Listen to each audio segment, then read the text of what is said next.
On this episode, we watched a sequel about a family whose children should have been taken away from them by child services. We watched Home Alone 2 Lost in New York, and you're listening to Geeked Out. Popcorn in our hands, ready for the show. From the classics to the blockbusters, we're always in the know. Throwing references like confetti, we keep it real. Geeked Out Podcast, we to make you feel. We're the critics you can trust. Hey everybody, welcome to another episode of Geeked Out. My name is Kyle. And I'm Juan.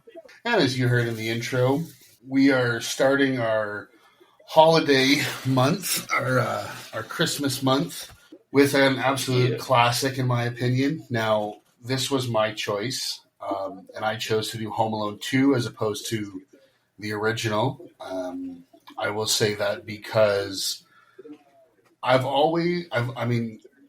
nothing against the original. I love both these movies. They both hold a very special spot in my heart. But the second one, to me, has always been my favorite. It's the one I've always gravitated to. I don't know if... I don't think I saw it first. I think I saw the original first, but I don't know if it's just the fact that he's in New York City, and it just seems so much more out of... it's so much more of a foreign world to him that he has to not only adapt but also deal with these villains once again, as well as not being around his family. This has been an absolute staple pretty much since it came out, for me to watch at least once, sometimes multiple times every Christmas season. How about you, Juan? Yeah, this is definitely. I have a Rolodex of movies that I usually have to watch during the holidays, or else it doesn't feel like the holidays, and this is definitely one of them.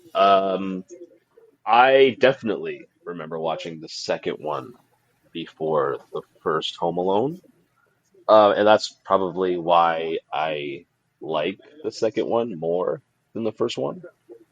And the fact that he is in New York, and he's kind of living a kid's fantasy throughout the film too, which is kind of like why I liked it so much as a kid, and a lot of kids that watched it that were children at that time.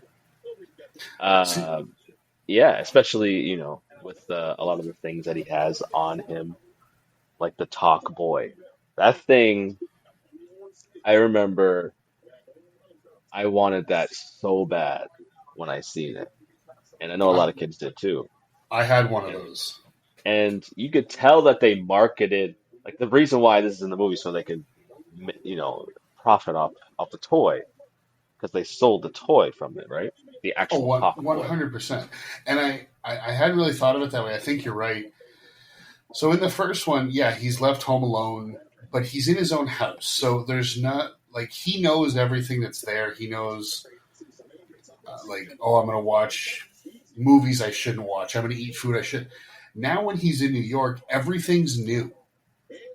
And he's got a fucking wad of cash from his dad's bag. He has his dad's credit cards, which he uses. It's almost...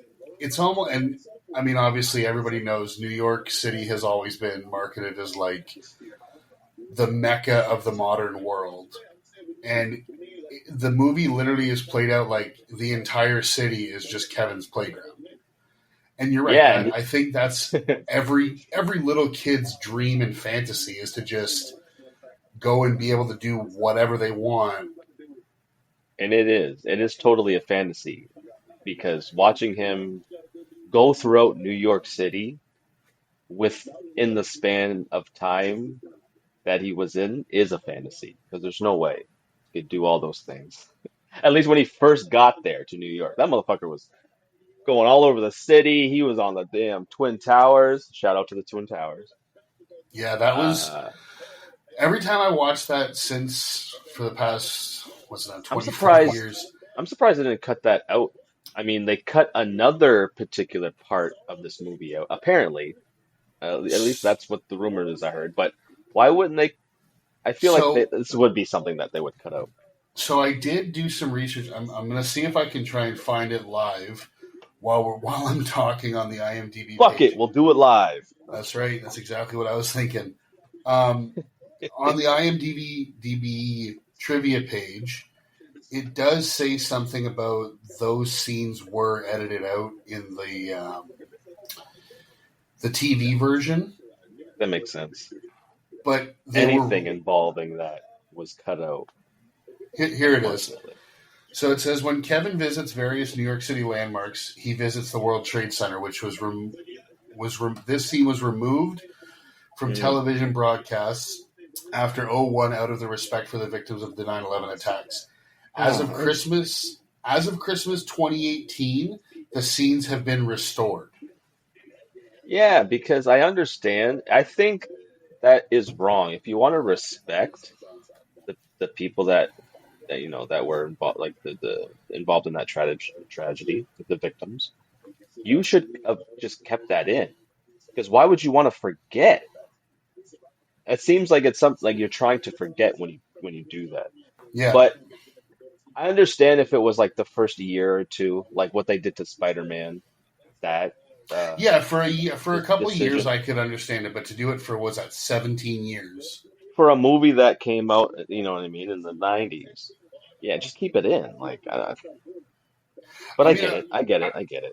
I will say anything, even to this day, 24 years later, anytime I see them in a movie or a TV show, I still have that remembrance of it, Gives a little bit of and I'm chills. sure it's something that people in generations before us could say about other different tragedies that happened. But not to go down too dark of a path on this Christmas episode. Oh no, you don't want to? I mean, this movie goes dark enough. When you really think about it, yeah, absolutely. But well, why don't we get into it? So, as I said, we've got Home Alone 2. I'm not even going to say the whole title, but this movie No? originally was released on November 20th of 1992 on a budget of just $28 million. It brought in a whopping worldwide box office of just under $359 million. In 92 money. Yeah. 92 monies. It is Not currently bad. Not bad. rated at 6.9 out of 10 on IMDb. The tomato meter on Rotten Tomatoes has it rotten at 35%. Huh? Yeah, I get it. and you know what? The popcorn meter of fans is only at 62. I would have expected nostalgia would have bumped that up a bit, but I don't know. You would. I didn't really read the reviews. I just kind of looked at the numbers. The first one probably is way, way higher. I Way would higher. assume. I didn't check the first one, but yeah, I would assume And it that's would be. probably why they rate the second one lower, just because a lot of people they have more nostalgia for the first one for some reason, even Well, though it's I because it's have the more nostalgia first. for the second one. And the second one is literally just a rinse, wash, and repeat Oh, it's a total carbon copy, just in a different of the location. first one, but it's done so well that we don't care. I think you and I are definitely in the minority in terms of enjoying this, like the second one more than the first, at least in this series. Yeah, because when people talk about Home Alone, they reference the first one more, Yeah. I feel. So the movie was Whatever. directed by Chris Columbus, who, Yeah, it's a I legend. mean, absolute legend. Chris Again, Columbus. and same with the writer John Hughes, and the man responsible for the score is the great John Williams. Yeah. The movie stars Macaulay Culkin, Joe Pesci, Daniel Stern, Catherine O'Hara, John Hurd, and it also features the great Tim Curry and Rob Schneider. The plot of this movie is Kevin is separated from his family once again as he accidentally boards a flight to New York during a Christmas trip to Miami. While there, he crosses paths once again with the Wet Bandits, now the Sticky Bandits, who plan to rob a toy store on Christmas Eve. So, I mean, let's get right into it. Right off the bat with this movie, you get the iconic Home Alone score, the music that if you've ever watched almost any scene of either of these first two movies, you will know this score, you will know this music right off the bat, and Oh I yeah, I think it's absolutely iconic for especially the Christmas season. exactly. And if you're familiar with John Williams, you just kind of know his style of composing. You And mean greatness? oh yeah, dude, His he's my style favorite. is his style is greatness. It's like perfection. He's the greatest composer of all time to me. 100%. And when he passes away, I'm going to take that personally because this man has done so many iconic movies. I can run out of fingers and toes to just naming them. Yeah. I Um, mean, even this man will definitely be known as the greatest composer of all time, just because of you just name one or two of his work, and you could put him up there just from that.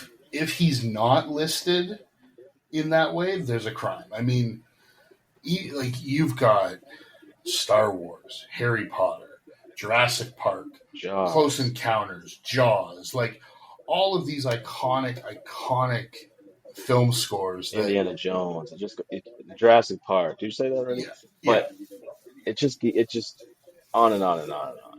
I mean, And hell, the Indiana Jones theme song is my ringtone on my phone. Like, and if my exactly. phone rings, every single person, and I mean every single person, would know what that song is when it plays.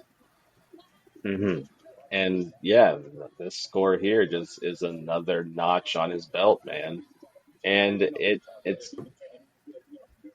it adds so much to the film, man. It adds so much emotion. Well, what I love about the score of this movie is when you look at some of those other ones, especially the big series like the Jurassic Park, the Star Wars, the Indiana Jones. They're all big crescendo type pieces of music, whereas this one is so subtle and reserved, but it still does such a great job of setting the exact mood that this Oh movie yeah. really wants you to be in. And there's even Exactly. parts where it's like in between scenes where it's got the little do do do do do do do do. It's it's almost like you can feel either Kevin or the burglars like creeping along trying to do something in the shadows. It, Yeah. I think without this score, this movie wouldn't be nowhere near what it is. It wouldn't work as well for sure. No, And you wouldn't be able to pull out some of the emotion that some of these scenes have, especially the ones that, want you to feel the emotion. You yeah, feel it even more because of that added layer of the score. yeah. That's. I mean, I've always thought that one of the biggest differences when you look at some of these big iconic movies and ones that didn't quite make it there, a lot of times the music is a big factor in the success or Yeah. the failure of a movie franchise.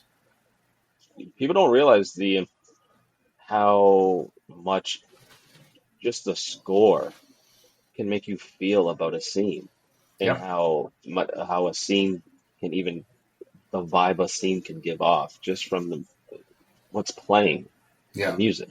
It's you don't realize it because you're not really paying attention to it. But I would love to see people's reaction to go see.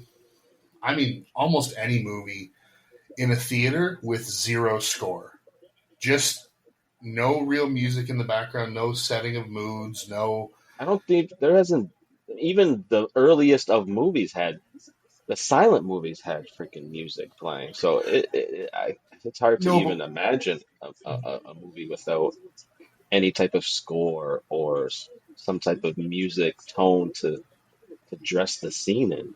yeah. I can't No, think of it. I would love to see it because, like you say, there are a lot of people out there who I'm sure discount the music and the scores and the work that these composers put into it. That I would love to see some of their reactions to go see a movie like I say, where there is no music. I think there's some movies with no score. I think like A Quiet Place or some type of movie like that where sound is uh, involved in the plot. I think those something like that. There is a movie that doesn't have a score. I Yeah, can't think of it, but it's something like A Quiet Place or something along like and that. I mean, there's even certain movies that don't use a traditional quote unquote score. They just use like pop songs. Like Dazed and Confused is a big one that comes to mind. Every single song played in Dazed and Confused, where it's played, how they're all used, works just as well for that type of a movie as the score in any of these iconic movies we've discussed. Hmm. Or yeah, exactly. Or like So, yeah, go ahead. well, I was just gonna say, so getting back to this movie, as we had just you had mentioned in the opening, the movie opens up and you see Kevin with that Talk Boy toy recorder. What's funny is, so I was lucky enough that I had one of these as a kid, Oh, for and real?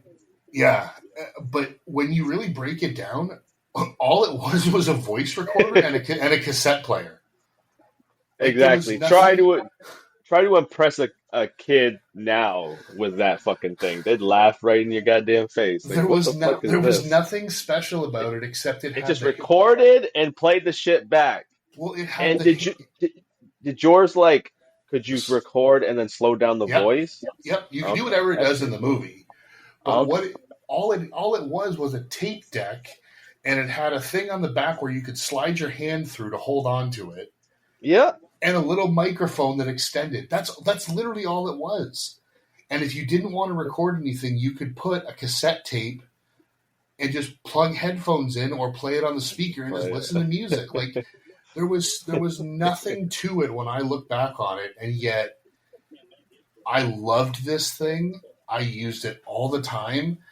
Kevin, obviously, this thing is like glued to his hand. And when he's I look obsessed back with that on it, it thing. just makes me laugh because I'm like, this is the same thing as my fucking yellow Walkman. It just had an extendable speaker. You got duped like we all did. I didn't get That duped. damn. My Oh parents yeah, got duped well for the parents buying got duped. it. All the parents got duped. But we all got hypnotized by the spell that this movie cast on how cool this Talk Boy is. It made it seem like it was the coolest. You needed it because it was that cool. There's so much you could do, I could have even booked a though hotel room. I could have booked a hotel room in New York City with this fucking thing. right? We need to. Yeah, I talk like this. We'll get to that because good lord, there are several things in this movie that just made me Uh-huh. question so much. Of course, dude. Of course, there's so many questions I mean that don't. the whole opening of the movie. I question the Oh, sanity of buddy. every member of this entire family. Yeah, I mean, I question that, and like almost every person in this in this whole movie well, that has some speaking lines. I have some questions for you. well, Besides Kevin, first really, of all, you even start off Kevin. with his dad unplugs the alarm clock, doesn't reset it. It doesn't realize And yeah, he doesn't. He has no that. clue that he No, man, does. that is the clueless, Also, they wake richest up, motherfucker I ever seen in my life in a movie. or no, sorry, they go to the Christmas recital. They all of Oh, them watch Buzz humiliate Kevin, and and what he Kevin's was the one who gets in trouble for right, being and what he was doing wasn't rightfully even that. upset. What he was doing wasn't even that funny, No, it wasn't. and yet the whole gym, everyone, all the adults, everyone except that lady playing the piano, was laughing their ass off at Kevin. Yeah. And all Kevin did was push because he was mad. Because anybody would do that. He, Anyone would he do that. he retaliated with exactly like anybody would because, as I said, he Man, was humiliated in buddy. front of like 200 people. Exactly.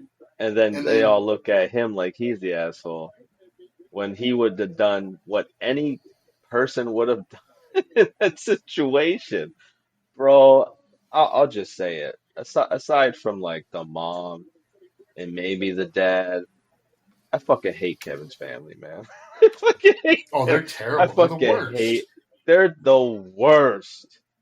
They weren't even concerned when Kevin wasn't there in Florida. They weren't even concerned. No, Kevin's not here. Kevin's Kevin's not not here. here. Kevin's not. Not, And they're not, all not, not. Where the fuck is Kevin?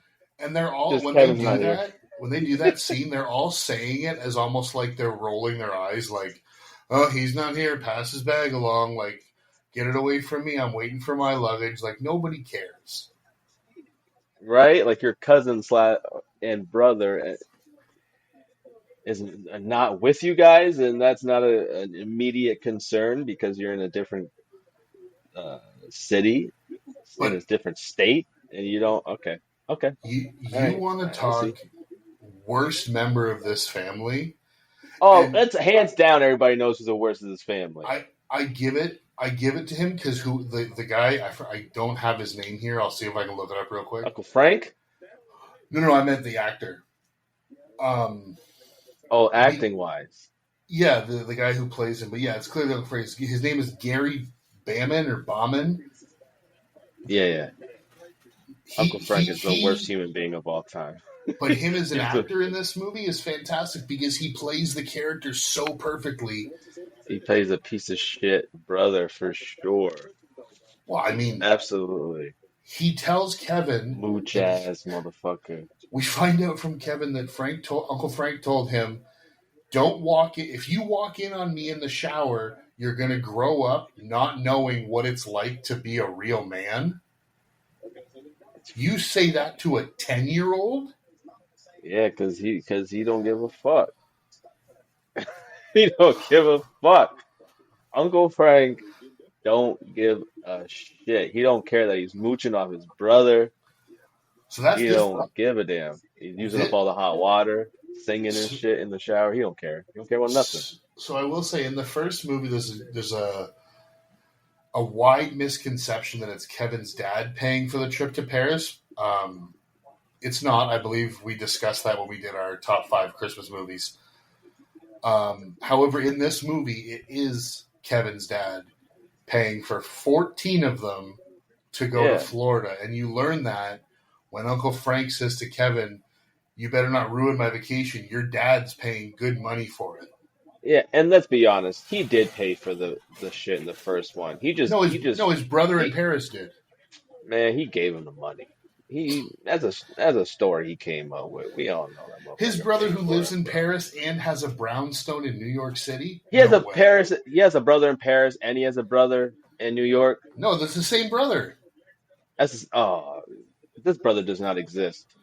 This brother does not exist, I'm man. telling you, the This brother two. he is his brother, and these they're all fronts to launder. I'm telling you, that brother does not exist. He is lying to his family. This motherfucker You is know what? I look at it as is there's Uncle Rob, he is Uncle a drug Frank, lord, man. and then Kevin's dad. I look at it as Michael, Sonny, and Uncle Frank is Fredo. Yeah, yeah. The one on the low Oh, end of the brother. totem pole who relies on his brothers for everything else. Pretty much. Until he, double crosses them Now, enough I will. times. Have you ever heard? I know this is going back to the first movie, but real quick, have you ever heard? I think it was. I believe it was the original idea in the script. If that's incorrect, I apologize. It might just have been a theory, but I believe the original idea in the script was that Uncle Frank hired the Wet Yeah. Bandits. I think that's a theory. I don't think that it was a plot point or a story. I yeah, Maybe I know early first draft shit, but I heard that shit recently too. Only recently. And I think because I've only heard it recently, I don't think it's a thing other than like a fan theory. yeah, I can't remember if when I heard it, it was talking about it was an original script idea or a That fan would have theory. been But nuts. That would have been a fucking plot twist. if anybody in that family would have been low enough to do that, it definitely would have been Frank. He, yeah, but they were robbing all the other houses, so it was like he must have been the kingpin behind. That would have been crazy. That would have been crazy. I don't know if that that would have took things too dark of a turn. Yeah, but like we've got all these things off the bat against Kevin's family, and then another thing is the morning of the trip.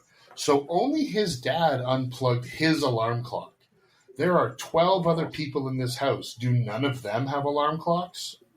Because every single one of them oversleeps again. Right? What about Frank's wife, right? I'm assuming that's that other lady. Yeah, I can't remember her name. I forget that she exists. But didn't wouldn't she? Come on, man. She ain't got no. She They seems didn't responsible enough to prepare. set an alarm. Like, Maybe he unplugged theirs too. I don't know, but I've always wondered that about. At least in the first one, they have the power go out for the whole house. It yeah, This and it one, it's only just makes one person. right. And it only makes sense because they have to do the same thing that they did in the first movie. That's Yeah, the only reason why. and they got to rush out, run through the airport, and when they I get do I I do like the ongoing joke of that little fucking statue always getting hit. It happened in the first one, right? it happened several times in the first one. I think by the end of the first one, when it got hit again in the second one, it was like, oh, haha. But I think it had happened so many times in the first movie that I was like, I'm over this gag. I'm never over it. Somebody hits a fuck. I don't know. It worked for me, and like they fucked that thing up. That thing is not coming back. Oh, It is not coming back in Home Alone 3. yeah, it's not even knocked over. It's He like ain't gonna broken be at in this Home point. Alone 3. Yeah, that thing was broke when So that van hit it. I've never, like, obviously, I've never had this happen to me where I've been lost on a family vacation. No, However, I will say I do remember doing things like this when Kevin, or when I was like around Kevin's age, when all he's concerned about when they get to the airport, all he's concerned about is I need batteries for my top boy. A normal immediately. a normal person or an adult would be like, okay, as soon as we get on the plane, I will grab batteries, put them in. But in a 10-year-old's mind, it's like, no, I need them right this very second, or something terrible is going to happen. Like, I need them. I need to record random So shit. it Damn it. does kind of make sense that he just comes to a dead stop in the middle of the airport to change these batteries. I mean, Yeah, I it's mean, he bad was kind luck of a. that there's another guy wearing the exact Oh, same outfit as his shout out. father. Shout out to the random man that was in the dressed just like his father. His father cosplaying as his dad, basically, with the same head shape and everything. And again, nowadays, especially after what we had discussed earlier, this would never happen. When he runs into the ticket taker and he's, oh, I have my boarding pass here somewhere, Fuck but no. just board him. He says he's got a boarding pass. Get him on the plane. No This chance is in hell. this is pre 9/11. Pre 9/11, I'm not even airports sure, were so but I'm not were even sure in like '92 they would have been like, here's an unaccompanied minor. He claims he no. has a ticket for this plane. Let's just let him on. I don't Well, even think then that would have happened. what they did was they brought him to the plane Point out to and your father. point. They would not have pointed out. They No, would have made sure that he was talking to his dad. they would have walked him over That there and been like, "Are you this exactly. boy's They would have walked him father?" over. Exactly. Confirmed, and then they would have done that. Not, there's my dad right there. All right, let me go. All right, here, just sit on this random fucking seat right here. Well, and once again, because Kevin's parents and aunt and uncle are so self-absorbed, they're sitting once again, just like the first movie, in first class, and all the kids are in coach. They have no idea that Kevin's not there. I don't know why. I don't know how the kids don't realize, because they're like, there's 10 kids, and all of a sudden they're going, And wouldn't you be someone's like, not here. right, the same person you lost last year, Yeah, like last year, let's in go that up. time? Let's go up front and tell mom that Kevin's not here. Oh, forget it. She'll figure it out eventually. Wouldn't you be super sensitive of that, to make sure every single kid is on the plane? Wouldn't you be Clearly not, more because aware when they just find out that for, he's missing, they're laughing and making jokes about it in the airport security office. yep. I'm telling you, just like I opened this episode, these people should have their kids taken away by child services. All of them. At least, at the very least, they should be investigated. Good Lord. They were laughing.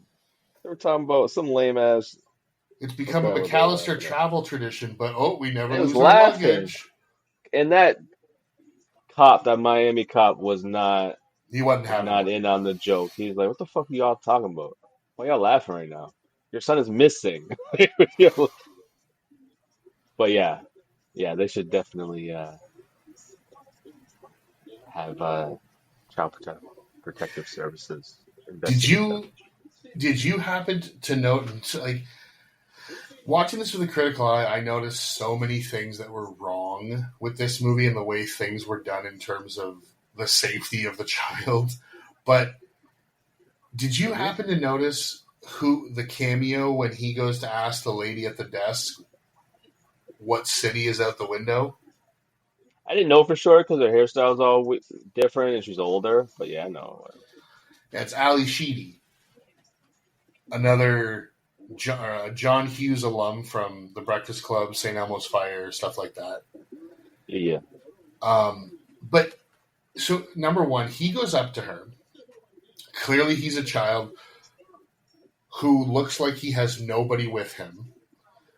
Asks her, "What city is that?" When she says New York, he just goes, like, he looks terrified and goes, "I did it again," and just walks away. And then she goes back to doing her job. I would immediately be like, "Do you need, like, are you okay? Is there some, where are your parents?" Right? Like, there'd be some kind of follow up. Right? And Kevin, why don't you just say, "Look, Dude, I'm I don't supposed to be in know. Florida right Oh my now. I don't God. know. Can you help me? I've never Can you really help me thought of out?" that. I've never really thought of that until this time. But I'm like, why wouldn't you immediately go to an airport security guard? I'm sure there are police in the airport. Go to a police officer. "Excuse me, I was supposed to be on a flight to Florida with my family. I mistakenly got on the wrong flight. I am now here, a 10-year-old, by myself. Can you please help?" Yeah. Like, I mean, the only reason, I get that if he did that, we didn't wouldn't happen have a is movie, but that's exactly it. And yeah, I mean, when he finally realized, and it was like, you know what? My family's over there. I'm over here. I'm just gonna, roll with it. the other thing I noticed in this movie is, so in the first one, when he goes to that grocery store, he says to the girl, "I'm 8 years old. Like, I'm 8 years old. I'm afraid of this, this, and this. Would I be really shopping by myself?" And then in this movie, he says that he's 10 years old. But Hold they on. keep but they keep referring to the Christmas where he got left at home as last year. How did he age 2 years in one calendar year? Was he actually? I don't know. that's something that definitely slips through Christopher Columbus' hands. Unless his birthday is like December 20th and he just turned 10, like, you know what I mean? Like, that's the only way that would be even close to plausible. Unless he was, yeah, right. Unless his birthday was fucking December 26th. No, because not even that, because he wouldn't be 10 yet. Yeah, because that's a late birthday. It would have to be like the 20th of December, whereas in the first movie, when he went to go grocery shopping, he hadn't turned 9. But then when this one happens, it's past his birthday, so now he would be 10. That's the only way that this would work. I guess. Yeah, they didn't really think too much about that.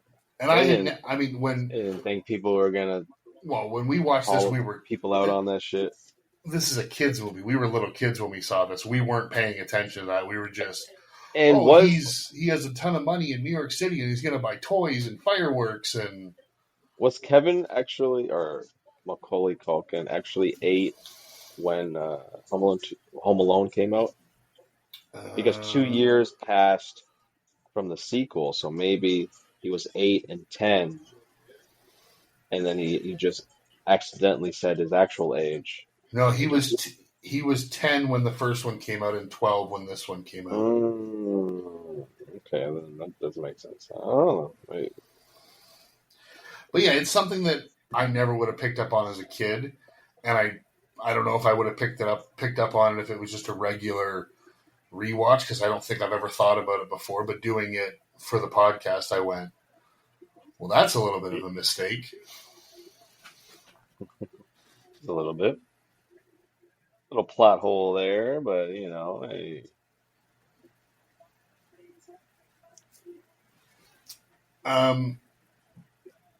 So we talked about the Talk Boy, and you asked about the slow motion speaking. He then uses that that apparatus or that device Credit card to book a fucking hotel room in a way that is so implausible. I almost don't even have words for it. I guess maybe in the 90s you could do Nope. that, but the woman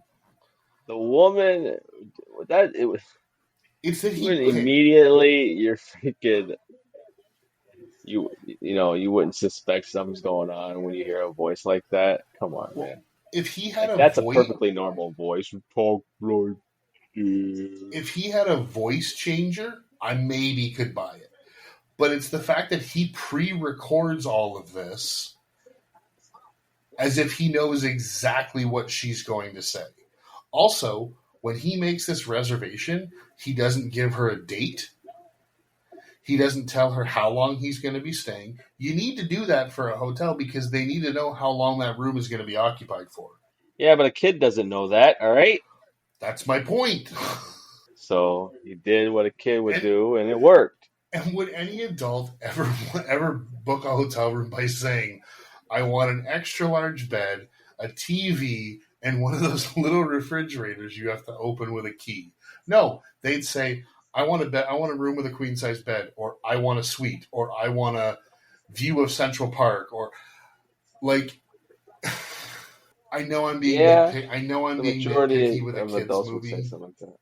But these are just things that I couldn't get past while I was watching it. But again, yeah, it's part of the kid fantasy element of this movie. This is exactly what a kid would imagine. That's how it would go, and that's how it went, and it worked.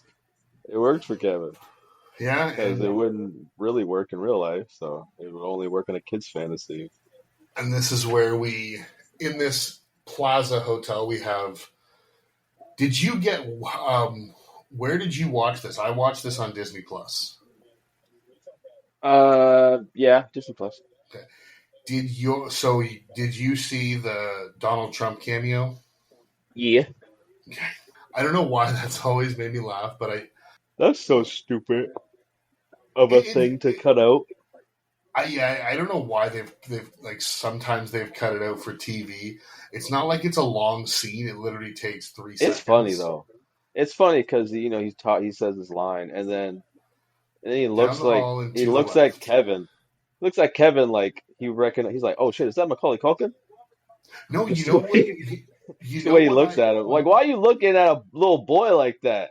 no, you know what I think it is. I think he is the only one in this movie who thinks it's weird that there's a child walking around a hotel by himself. I mean, I he think he doesn't know looks the back. context. No, but I think he looks back at him like, what are you doing alone? Because he does like a double take as if like, and he's got like a questioning look on his face. Yeah, but this But it's New York. People barely pay attention to like crazy shit that's happening in front of their faces in New York. I just doubt that any person would care that a kid's walking by themselves, no, I mean, I guess that's right. That's true. But especially in a busy hotel. But I get it. I get it. I get it. I get it. I put it in my headcanon that he just recognized like, is that Macaulay Culkin? Oh shit. recognize him as the actor.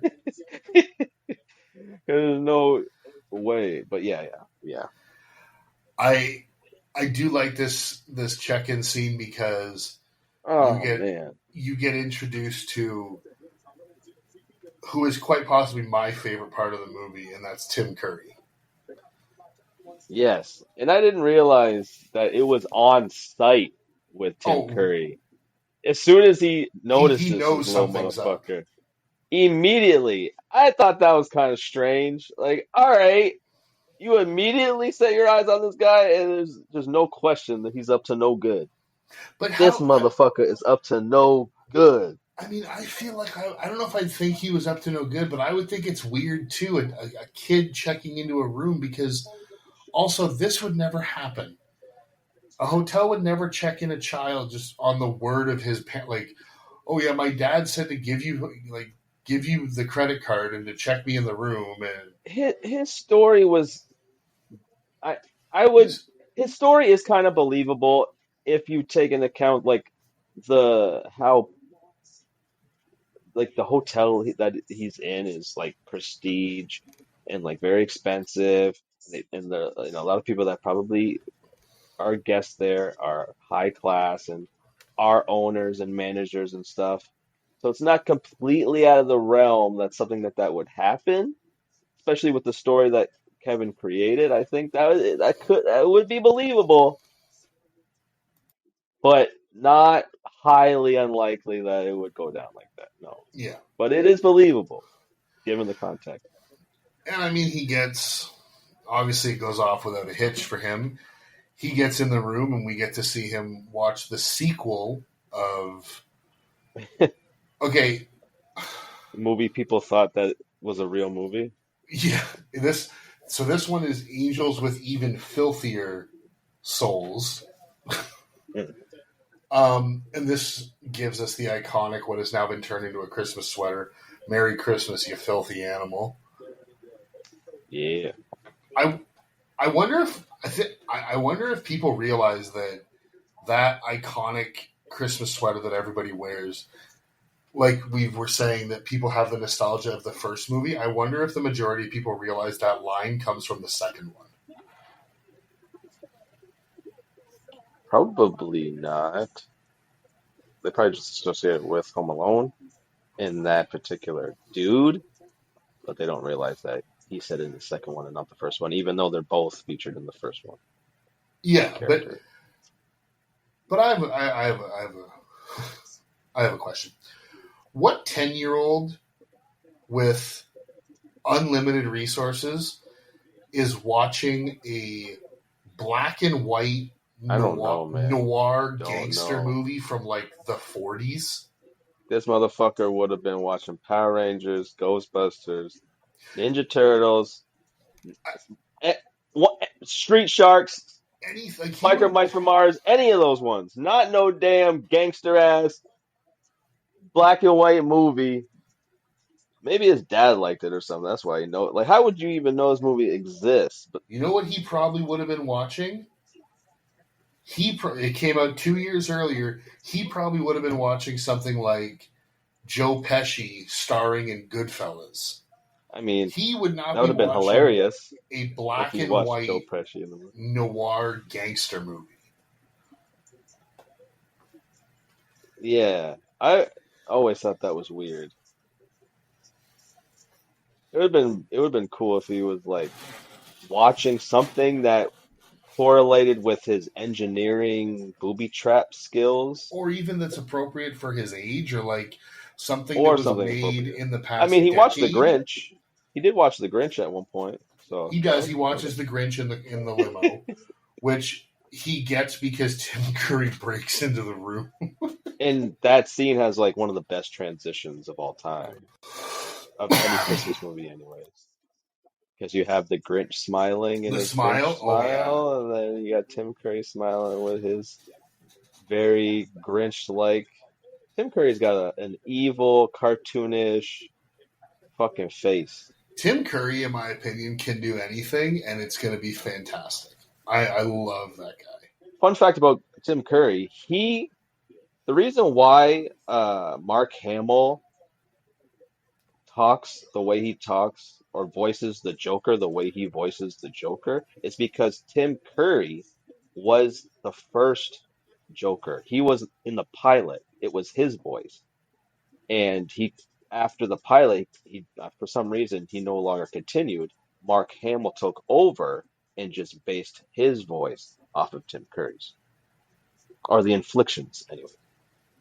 See, that I didn't know. Yeah, some Tim Curry knowledge right there. I will say, though, the next day when he goes on his little toy store, I have a question. Has there ever been a better looking pizza in a movie than Bro, this? when he popped that some bitch open and the fucking smoke came out, which is This impossible. I don't know how that even works. Well, Bro, I read something that they kept the pizza so hot off screen so that when they opened it in the cold, that steam effect steam. really showed like how Yeah, it fresh must it have been was. cold. Because Yeah, my God, it, that pizza looks like I probably haven't eaten a plain cheese that's pizza in I don't know how long, but as soon as I saw that, I was like, oh, I could go for a plain cheese pizza right we now, just like that. we are from a city that is world known or world famous for a pizza. Okay. And And every time I look at that pizza, I want that pizza. I've never had that pizza. I always want a pizza.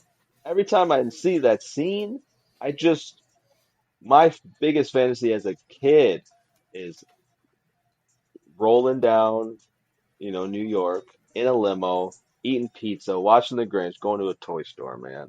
and That is the ultimate. drinking that nice can of Coke. Oh yeah, Gotta of love that course. product placement, which we don't get for here because clearly this toy store, Duncan's Toy Chest, is Oh, supposed to be FAO Schwartz, which is the world famous toy store in New York City. I don't know if oh, I don't know if they didn't want to pay FAO Schwartz or what the situation was, but it's clearly supposed to be a stand-in for an FAO Schwartz store. My question is, who wants to go to this toy store? I wrote that shit down in my notes. I'm like, I mean, I'm this is a seeing beautiful looking toy store. It's beautiful looking. It's great. But this is a lame ass toy store. If you're a kid in the 90s, if you're a kid in the 90s, this is a lame ass toy store. Where's the Power Rangers? Where's the Ninja Turtles? Where's the video games? Where's toys? Where's Mousetrap? Where's the toys that I would have played? yeah, I I was wouldn't. like, I don't think I ever played with any of the toys that they featured in the I in was the like, damn toy store. I don't see a single action figure. There's no wrestlers. I don't see There's not. I don't even see something as simple as a light bright. There's no Legos. You have like train Where's sets the that toys? we have train sets that are gigantic and probably cost $1,000. there's a little like 3-foot Ferris wheel. I'm like, what is going on here? What the fuck is this? If my mom would have brought me to that toy store, I would have been mad as hell. I'm like, I can't do shit. Where's the fucking toys? I probably would have been like, this looks really cool. Where's the stuff that I want to bring home? Right? I was like, this is a nice museum of old ancient ass toys, but like, where's the stuff I play with? Now, Where's the super soakers and where's the Nerf guns? and he ends up buying, I forget, the only thing I remember is he buys like something called like Monster Soap. That soap looked pretty cool. But It was green. that's what you buy? And you see that little ass soap contained gallons. Oh, God. I didn't even think about it He until covers an now. That shit entire had, he covers an entire floor and has some left to spare. yeah, he covered he covered like the little ladder and yeah, an entire floor basically. That shit, man, that's Now, legendary. I need to get that soap. well, while all this is happening, we also get to see the reintroduction of Harry and Marv. Now they call themselves the Sticky Bandits. Um, Now more cartoonish than ever. I do like. That's another thing I do like in this movie is they allow Marv, Daniel Stern, to be more of a focal point. Whereas in the first one, he was just kind of like he wasn't silent, but he didn't really do or say a whole heck of a lot leading up to the robbery. No, Whereas he in didn't this really have movie, much. I feel that he does and says a lot more, which I really appreciated because, Oh, he's carrying the comedic yeah. bulk of this movie, man. He's carrying it for sure. But, I mean, why? Why are these two idiots willing to give up? They've escaped prison. Why are they willing to give up their chance at getting away and starting a new life? They're willing to give it all up for revenge on this kid. I mean, yeah, If they just, yeah. I mean, obviously, if they never saw Kevin, they would have robbed the store, hopped on a plane, did exactly what they said, probably flew to a country with no extradition, and lived out their lives, whatever. All it takes is Joe Pesci sees him, and all of those plans go out the window, and his biggest thought is, we have to murder a child. Yeah, and you don't think about it because these two guys are idiots and they're kind of wacky and silly and funny. But you don't think about it. Yeah, they want to fucking murder this kid, and if they get their hands on him, they are going to murder this kid.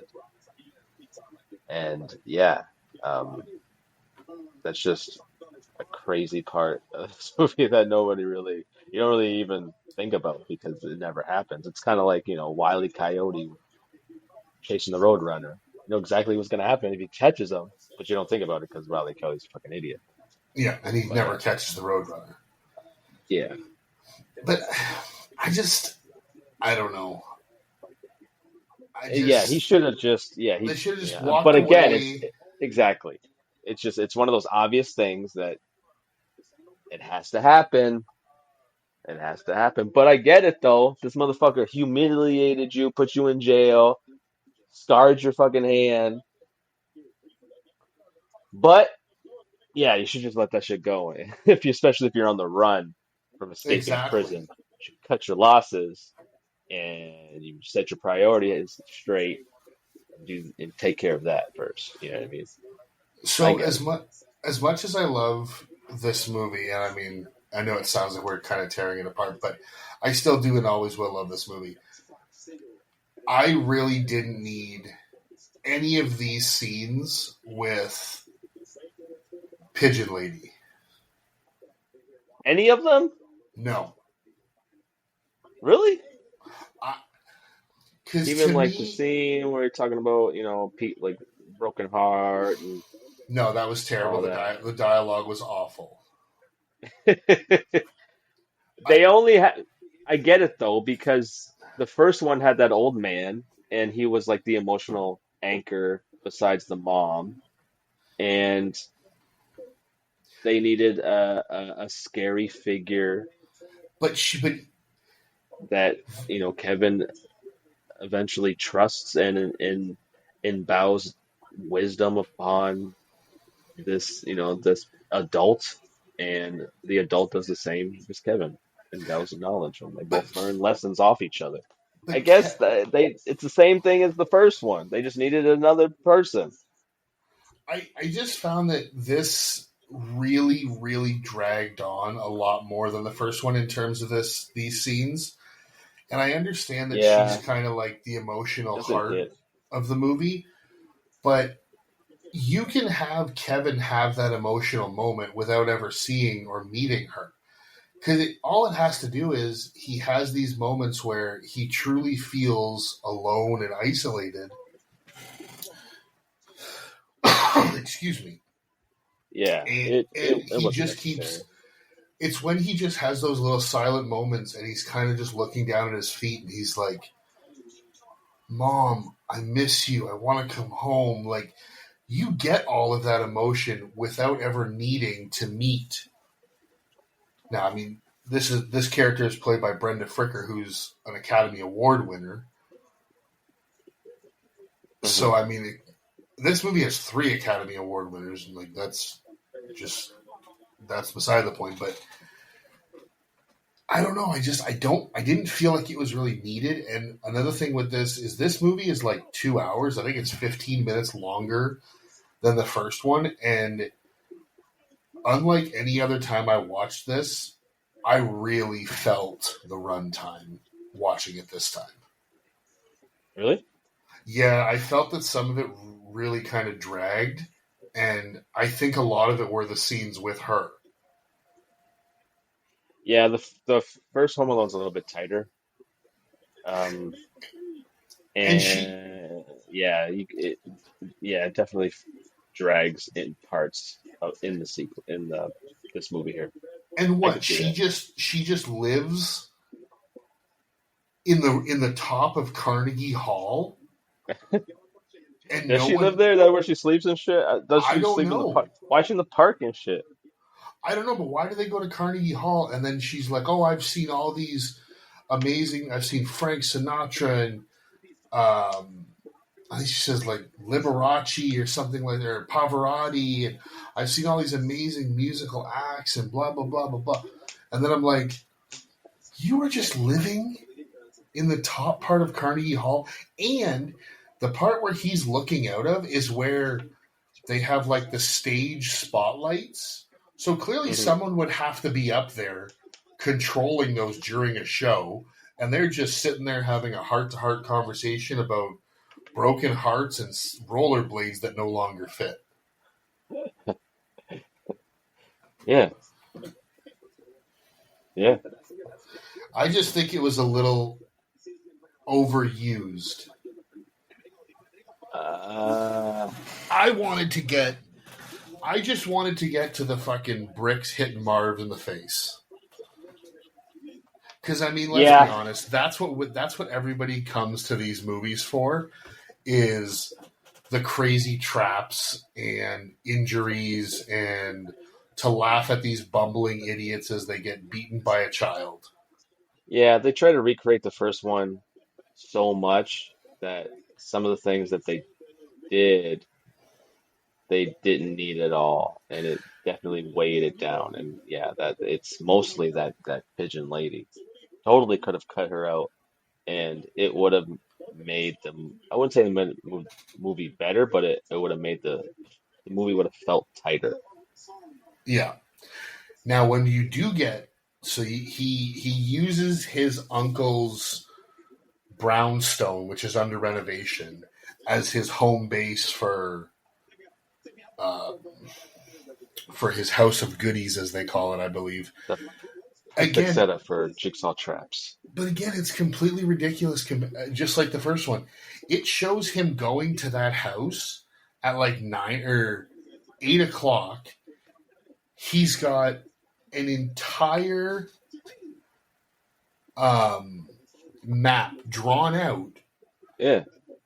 and he sets all these traps in an environment that he is not familiar with in a matter of hours. Oh, sorry, it's 9 o'clock because he does it in 3 hours, and then he gets back to Duncan's toy chest at midnight, which is when Yeah. they said they were going to rob it. He's a genius, bro. He's a And genius when it comes to these. He's Jigsaw. That's well, why he's so I have always is a bad way of saying it. Over the past several years, I've kind of thought of something. Now, I am one of the people who definitely considers Die Hard a Christmas movie, ah and non-traditional Christmas movie. yeah, but so is this. This movie is the kids' version of Die Hard. It's just instead of terrorists, it's burglars.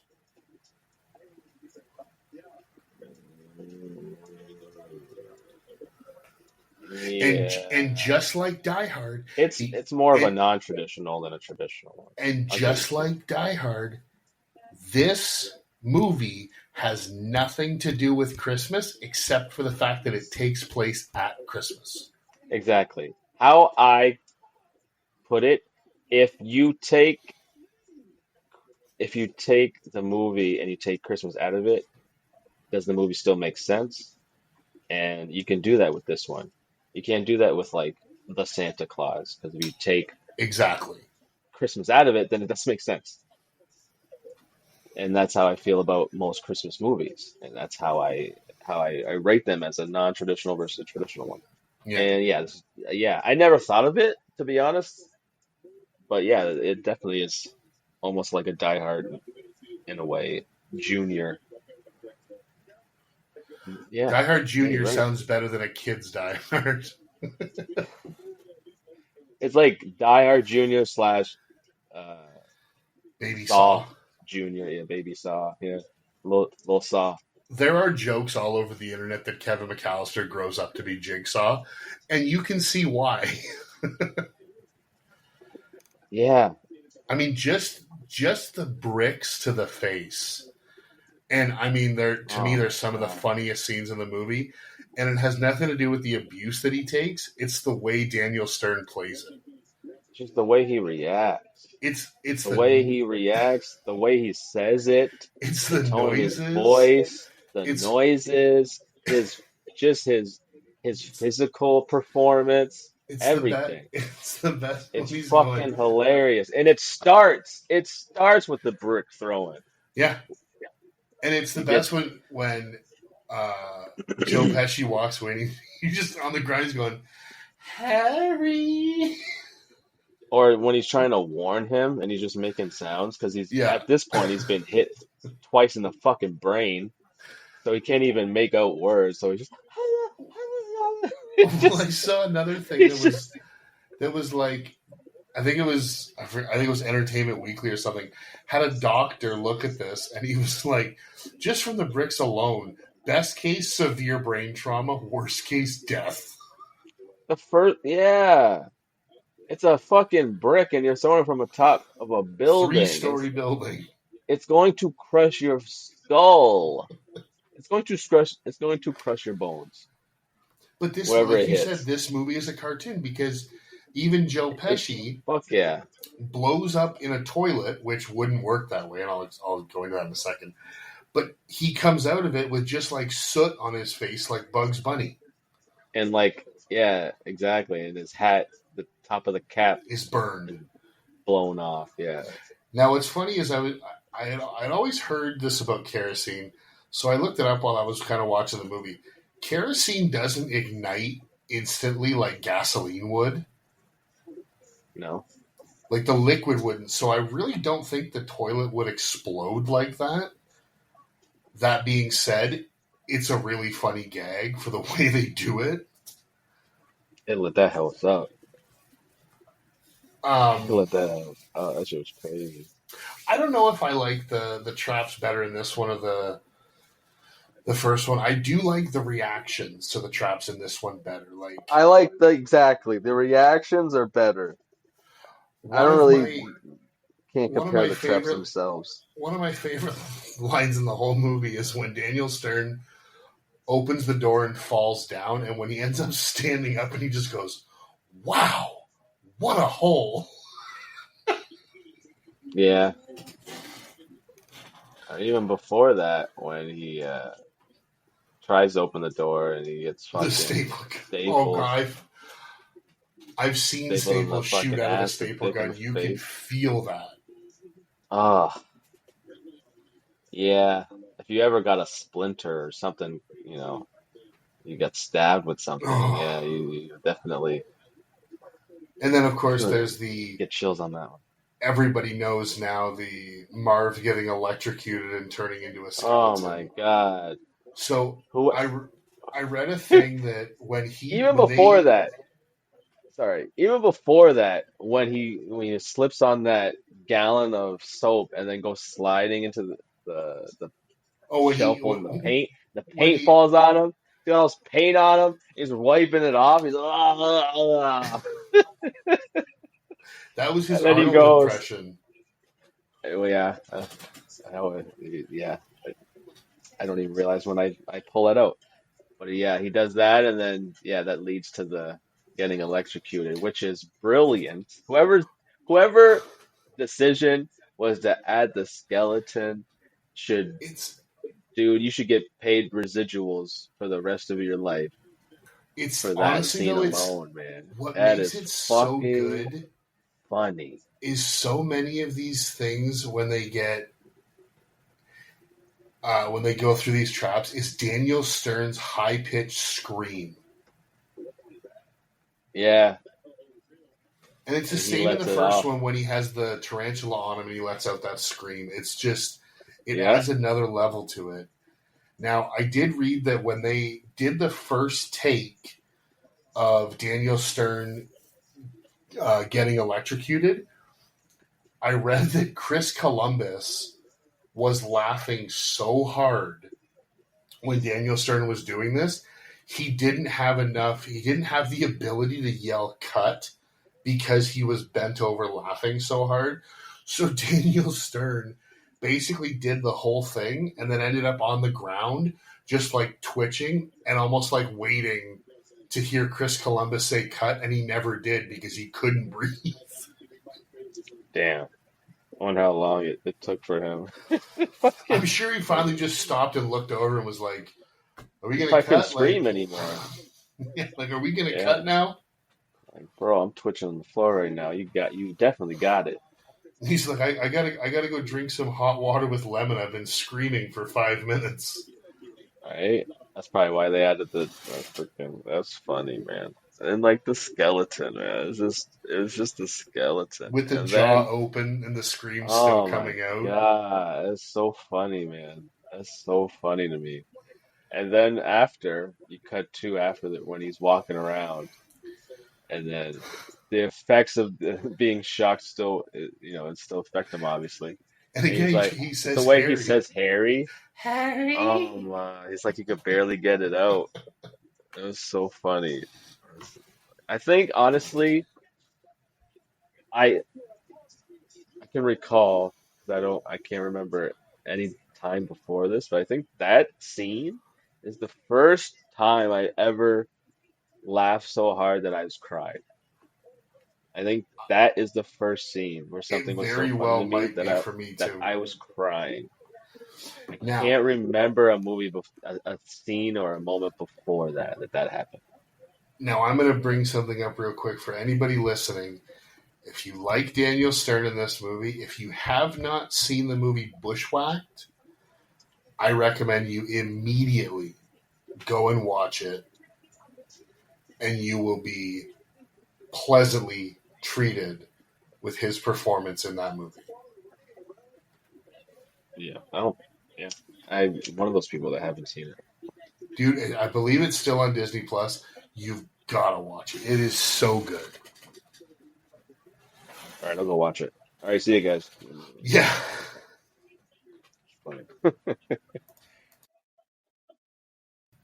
Yeah, but in all honesty, there's no way that either one of these two should come out of this building alive. Absolutely not. I mean, they shouldn't even make it to the roof. They should be dead in the basement with that fucking lead pipe on top of them. Because that thing had to weigh 150 to 200 pounds. I mean, Right? you and I have worked in an industry where we've dealt with big pieces of steel like that, even hollow. And Even hollow as shit is still heavy. oh yeah, and I was literally sitting there watching it, going, "Oh, that thing's like 5, 6 feet long. It's probably got 1/4 inch walls. It's about 3 inches in diameter. That's gotta weigh almost a Like couple hundred pounds." I'm currently dealing with a big like basically spindle that is a little bit smaller than that, you know, piece of metal that we see in the movie. And that thing is heavy as fuck. Yeah, I couldn't imagine if I got hit with that, and it the lands on you. small I would have it would have ended my head is gone. My head is And squished. Kevin just lifts it over his head This is like like it's a he's Superman. plastic. Well, it's honestly like it's a plastic PVC pipe, which is Or probably or a what they movie prop. use. But He lifted that lets it like it's a prop in a movie. Oh, wait a minute. and But yeah, smashes them.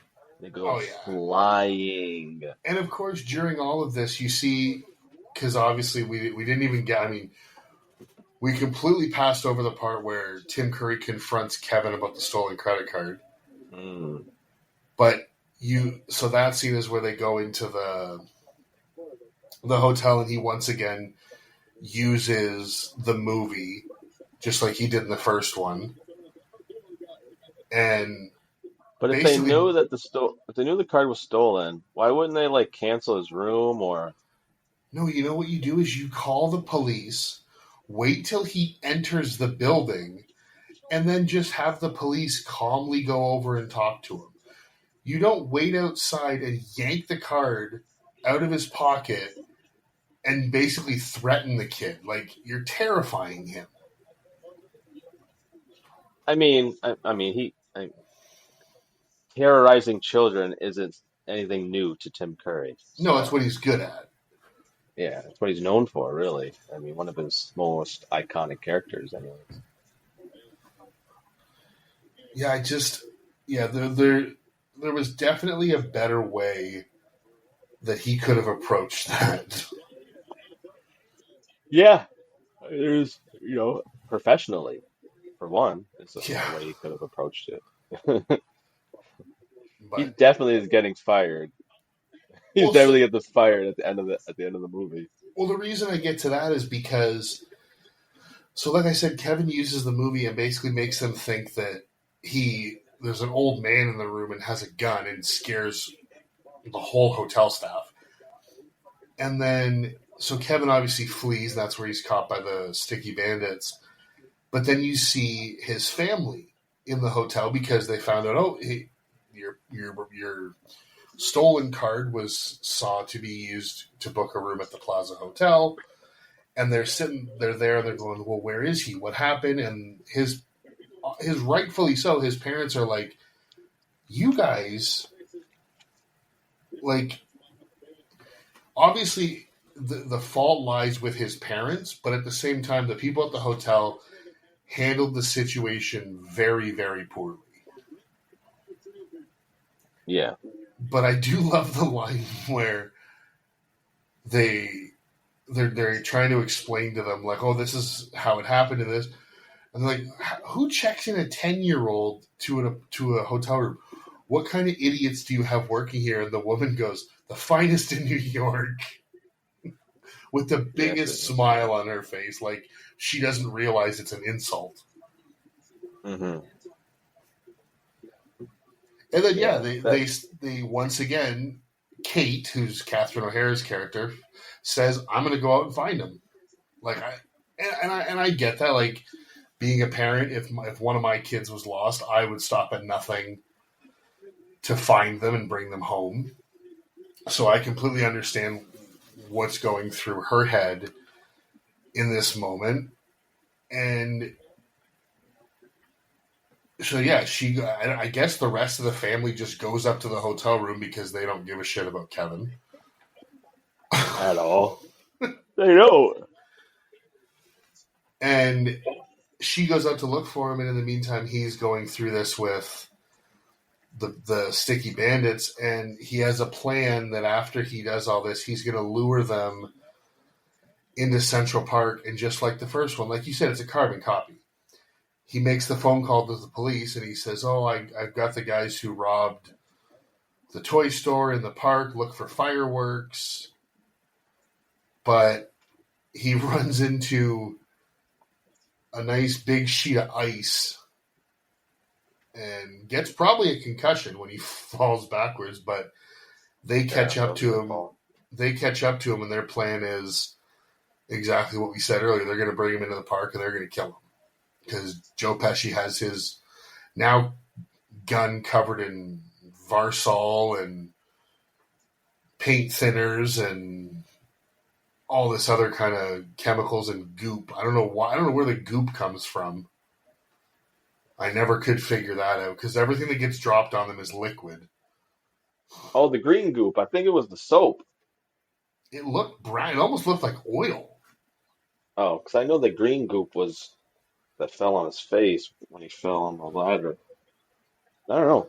There's just goop, random goop, I guess. Yeah, but this is the only reason, in my opinion, that the pigeon lady is in the movie is because she saves him by throwing her bird seed all over them, and it just happens to stick. So now you're murdering birds because they're going to be eating fucking lacquer thinner and all these other chemicals. And that's exactly what happened in the first one. Didn't the old man save Kevin from almost getting killed? With the shovel. It's the same shit. But in this one, that scene with the birds, they really shot that.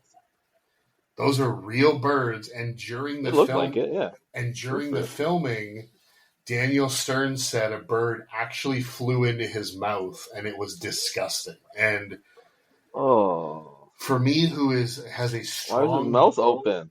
Because he was screaming. Oh, they were screaming. Yeah, they were screaming. Yeah. But for me, who personally has a strong dislike of birds, I read that, and my whole body just shuddered. A dirty-ass New York pigeon. I don't think they were New York pigeons. I'm pretty sure they were trained, but still. Okay, still. Please don't ever sign me up for a bird flying into my mouth. Oh, yeah. I would have asked for a little bit extra. No shit. That. As soon as he would have yelled cut, I would have been like, you're adding an extra zero to my paycheck because of that. A bird flew in my mouth. And yeah.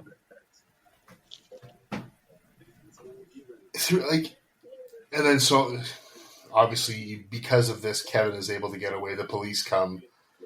They arrest the bandits, and Kevin's mom finds him at Rockefeller Center because in the beginning of the movie, all Kevin can talk about is his love of Christmas trees, which it's just like the chicken thing in Back to the Future 2. There was no mention of it in the first movie, and now all of a sudden he's obsessed with Christmas trees. But she finds him there. They end up back at the hotel. Now, when Kevin stopped them from robbing the toy store, he broke the window with a brick with a note written on it to Mr. Duncan. So obviously he wants to repay this because Kevin helped him and the charity that he gives the money to. So, correct me if I'm wrong, Mr. Duncan owns a toy store. Yeah. Now, I want to know, he finds this out, it's probably like 2 o'clock in the morning at this point. What the hell kind of staff does he have that they can get all, like, there's 100 presents in this hotel suite. They're all wrapped. They're for the entire family. And yet, if he only owns a toy store, is that all they are, is just toys? And if that's the case, did the parents and the adults just get toys just like the kids? Yeah, everybody just got toys. He just I've never thought They of that just until I watched it this time.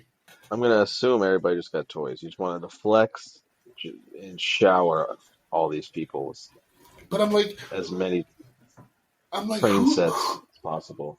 who did all this? Are you calling your staff on Christmas morning at 2 a.m.? Hey, you got to come into work because we got to wrap 200 presents to give to this random kid and his family because he thwarted a robbery of the children's hospital donation money.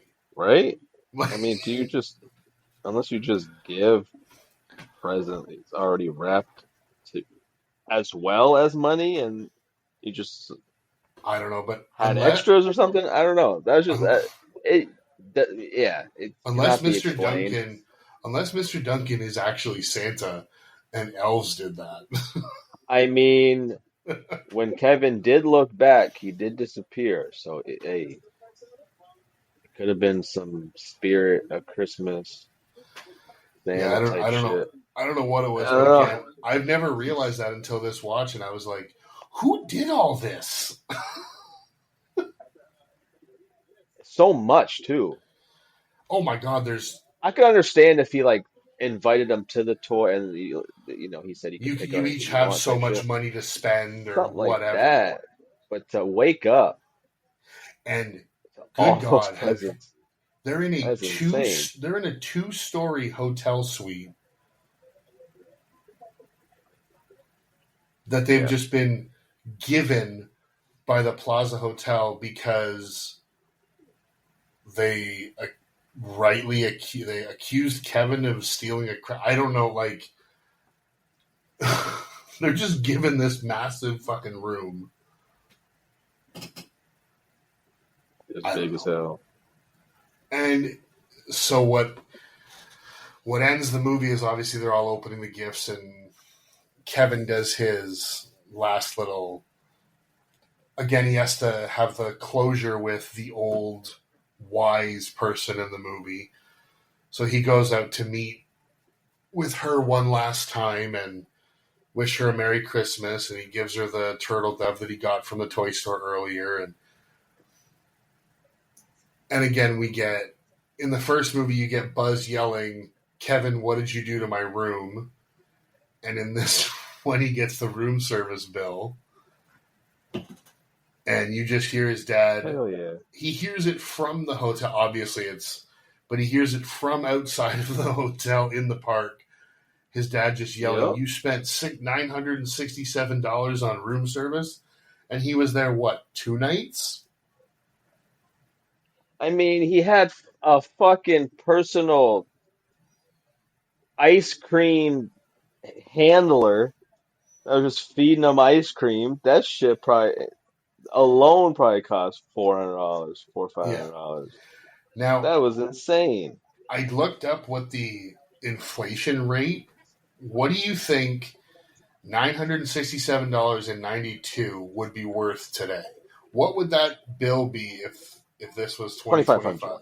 2500. Pretty close. 23 2000 $2,232.96 That's crazy. I'd beat the shit out of for Kevin, a man. room service bill for 2 days. I'd beat the boy. Plus, he had them dry Kevin could clean get a whooping, his boxers. right?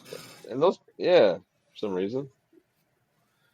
Yeah, I don't know why he did that, but I mean, yeah, that's the end of Home Alone 2. As we said, it's a pretty basic carbon copy of the second one, just in a different location. Oh yeah. So unless there's anything that we've missed, we can probably move into our final thoughts. Yeah. Uh,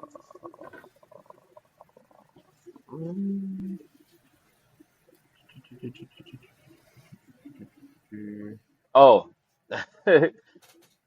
when Kevin frickin' was first running away from the sticky bandits, he grabbed like a pearl necklace or a couple pearl necklace Oh yeah, and like unleashes, like breaks it, and then has the pearls just fall on the yeah, ground. yep. All I'm thinking when I seen that scene is the other 55 Who are people walking over to the who, pearls. throughout the day that have probably slipped and broke their fucking backs. It's bad enough that it's the middle of winter and you have to avoid stepping on like black ice, but now you've got to worry about this random pile Oh of man, pearls. dude, so many people got definitely went to the hospital that day for sure. That was Yeah, crazy. I they was like, okay, have a little yeah, shot. Have a little shot to the emergency room. Another person fell on pearls. What is going on today? right. It's weird, but Yeah, yeah, I forgot about that one too. And yeah. he just gets it from one of those like a street vendor who's just selling their And wares off a table on the corner. speaking of that street vendor, I'm not 100%. I'm not 100%, but I am really good with faces. I'm pretty sure that guy is the same guy from Grandma's Boy, the African doctor.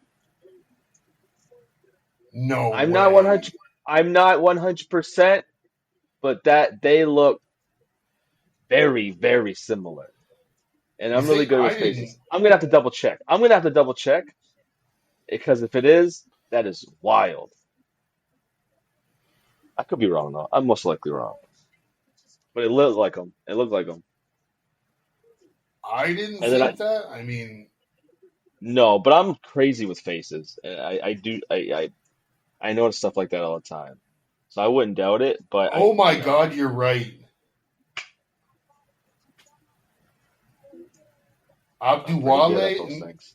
Abduwale Pretty good at those things. Ngum, or I don't know how to pronounce his last name, but Yeah, that some that's African. him.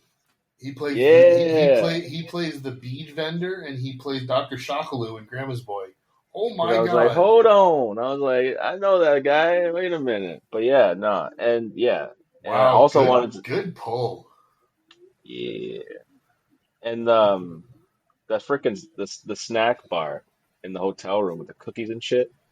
I always those cookies look so good. Everything in that snack bar looked But why? Okay, delicious, including the I cookies. get that he's trying to be fast. Why does he only grab Cookies. 3 cookies when he leaves? Fucking empty that thing as much as you can into your backpack and run. Exactly. At least fill your hands up, Because then at or least you know what I even mean. I mean I know it's not going to give him sustenance and provide him actual nutritional value to like keep going for days at a time, but at least give yourself something to put in your stomach. Yeah, it always bothered me. I'm like, grab. What? I always yell, grab grab all that shit. Yeah, whatever you can fit in your bag. If Well, it took stuff two falls out and hits seconds. the floor, oh well. Exactly. You're escaping anyways. Yeah. So yeah, that's all my notes. All right. Well, moving into final thoughts, I was the one who suggested we do this movie, so I'm going to say that I still do really like this movie a lot. However, watching it this time, I found that I didn't enjoy it quite as much as I did when I was a child. Um, I don't know what it was. I think it was maybe just the fact that watching it with a more critical eye forced me to question a lot of things that I had in the past just kind of ignored or let go. Mhm. I also noticed that, as I said earlier, it was a little bit longer than I had realized, and it kind of dragged in certain places. That being said, I think it was very well directed, as we discussed earlier at length. The score is absolutely iconic. They made what 4 sequels of this, and there's nobody who can play a kid who's trapped home alone like this better than Macaulay Culkin, in my opinion. Um, Joe Pesci and Daniel Stern once again are as the bumbling burglars are hysterical, and they just make They're me iconic. they make me laugh nonstop. And again, shout out to the great Tim Curry, who was excellent in this movie. Overall, I would say that I would definitely recommend this movie if anybody hasn't seen it, which I doubt there are many people who have never seen this movie. And I would also say that if this isn't in your yearly Christmas or holiday lineup, it should be, and you need to rectify that ASAP. So, yeah, I'm going to say that I'm going to give this a solid recommend, and I would give this a 7 out of 10. Pretty good. Yeah, no, I really enjoy this movie. This is on my list of must-watch holiday films. I think this is like the definition of like a successful sequel. It knew what it was. It understood the assignment. You take the winning formula of the first one and you just make it bigger and louder. You know what I mean? Sequelitis is what I call it. And this is, some movies suffer from it and some excel in it. I think this is one of them. But yeah, they took the formula and made it bigger, louder, and they did that in one of the greatest cities in the world, in New York. And that definitely adds a lot more to the movie. Um, I think it lacks the heart of the first one, and obviously the originality because they're just taking the first one and repeating it. But it does compensate with just the awesomeness, the sheer spectacle of New York City, and the masterful Three Stooges cartoonish performance of Joe Pesci and Daniel Stern. The violence is, you know, or the slapstick violence is I wouldn't say better, but it's funnier in the way that the performances are played out in this one as opposed to the first one. Um, yeah, it's again, it's definitely a repetitive film, uh, but because of the nostalgia, the flaws are easy to forgive, and there are a lot of flaws, especially with logic and plot and all that. Um, Other than that, I think this is a must-watch holiday film, and I totally recommend it. For some reason, you watch the first one and watch the second one, or you haven't seen these movies in general. I think this is something that should be watched if you haven't seen it, and you know, it's the holiday season. Um, I give this movie a 7.5. Okay. Well, as we say, this is the end of this episode. Next week we will be marching on as we continue our dive into these Christmas movies. And Juan, it is your choice to pick what we are going to be watching next. What are we going to be enjoying over this next week? God, I hope it's Okay. enjoyable. I don't know. Maybe not. Maybe not. Um, let's see. Well, I know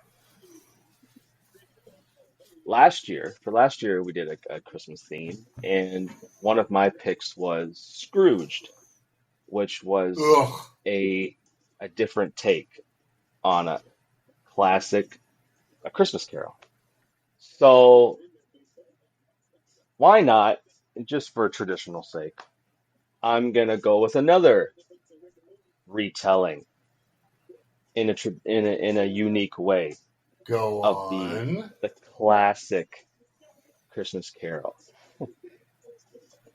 Uh, our next movie, or the one that we're going to review, is again the classic Christmas Carol, but we're going to throw in Muppets. Let's go. Our next movie is going to be The Muppet Christmas. This is one of my absolute favorite Christmas movies. I'm really glad that I have not watched it yet this holiday season. I've been wanting to, but I've held off a little bit. I was going to watch it a little closer to Christmas, but I am so excited to dive into this movie. and very glad that you have picked this one. Yeah, I don't know. I was talking to somebody about the Christmas movies, and this one popped up, and as soon as we started talking about it, I was like, this is 100% the next movie that I'm using for the review. It was a no brainer for me. Awesome. Well, I am really looking forward to watching that and discussing it next week. So that's going to bring an end to this episode. As always, we would like to ask all of you to give us a like, give us a review. We would love some of those 5-star reviews, and tell your friends about the podcast.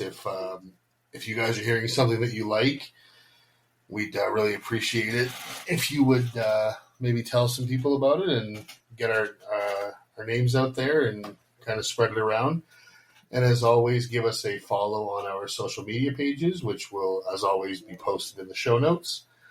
And until next time, when we come back with our review on Muppets Christmas Carol, we want to say thanks to everyone for listening and thanks for subscribing. Take it easy, everybody. Peace.